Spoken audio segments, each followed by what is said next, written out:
Hey all, Andy here. This is my Intro to Communications performance piece. I'm not a performer. I don't do a lot of stage anything. I don't like being on camera, period. I'm a filmmaker, which is kind of weird that I don't like being on camera.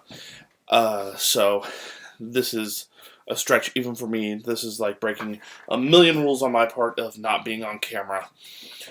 So yeah, this is about identity, so I figured we have a little chat about what identity is and my thoughts on identity.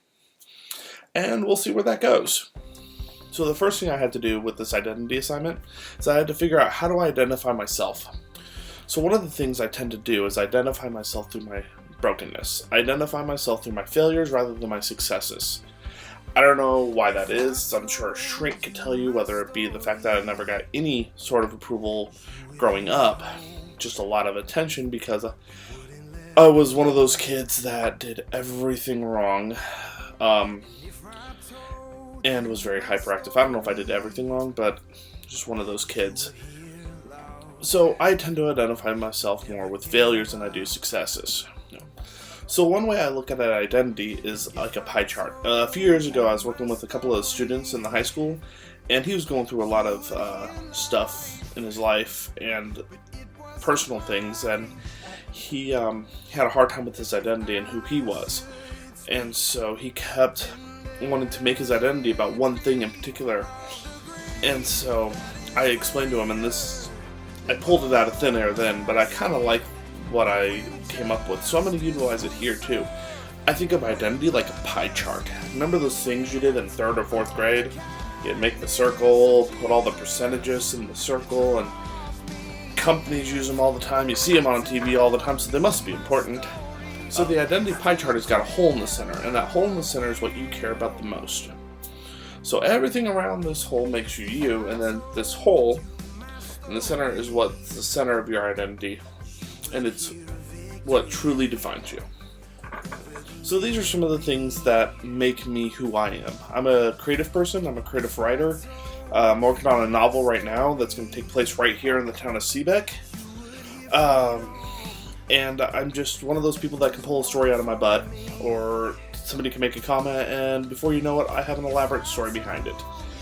And so, it can be fun, and it also can drive people up the walls. In fact, I think it drives people up the walls more than it amuses them. But it amuses me, so I have fun with it nonetheless. The next thing I am is I'm a caregiver.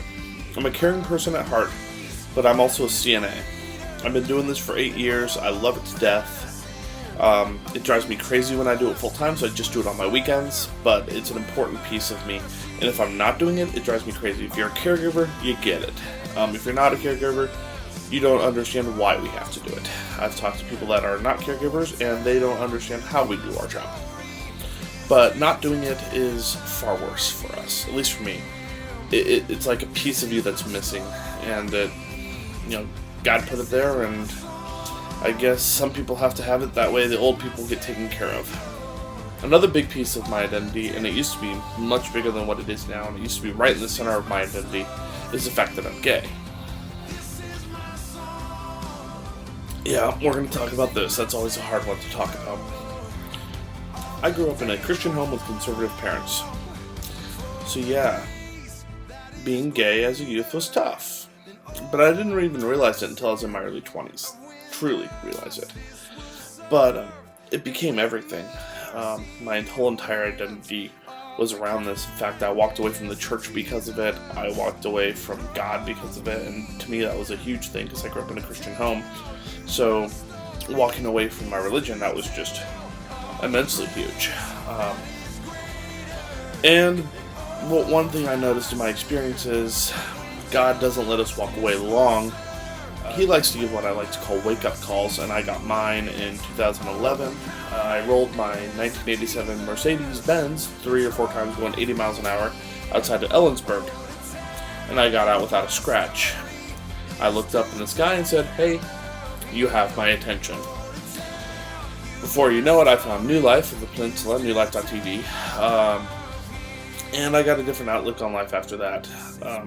So I look at things a little bit differently now, which I'll get to in just a little bit. I don't want to make this sound preachy, because I'm not the preachy person. But yeah, that being gay used to be the center of my identity. It used to be everything about that, and honestly, my life wasn't the best. I mean, yeah, I did okay those years. I had some fun, but my life just felt empty, and I was broken. So, at the center of my identity now is Jesus. So I know to all you religious people, you're sitting there with, yay, Jesus! And the non-religious people are going, why are you talking about this? We don't like religion, we don't want to hear about it, I assure you. I get it, I'm not a religious person much either. I'm still not religious. But I'm a follower of Jesus. If you ask me what my religion is, I'm going to say Star Wars. I'm a huge Star Wars nerd, and religion is kind of what you know more about. You study it religiously. It's a word that's used to emphasize things, so yeah, I'd say Star Wars is my religion. And if you ask me to be more specific than that, I say I'm a Sith Lord. Not a Jedi. I am selfish. I can't be a Jedi.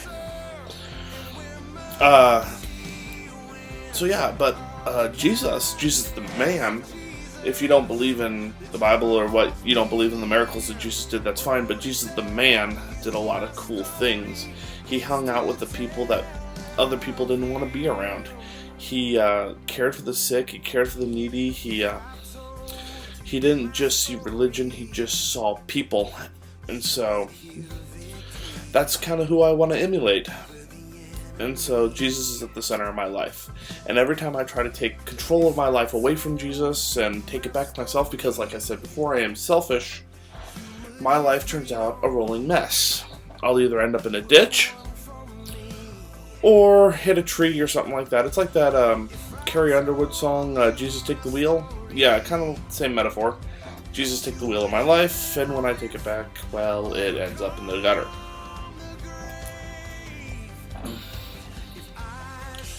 So, this is my video blog. It's about identity, it's about who I am.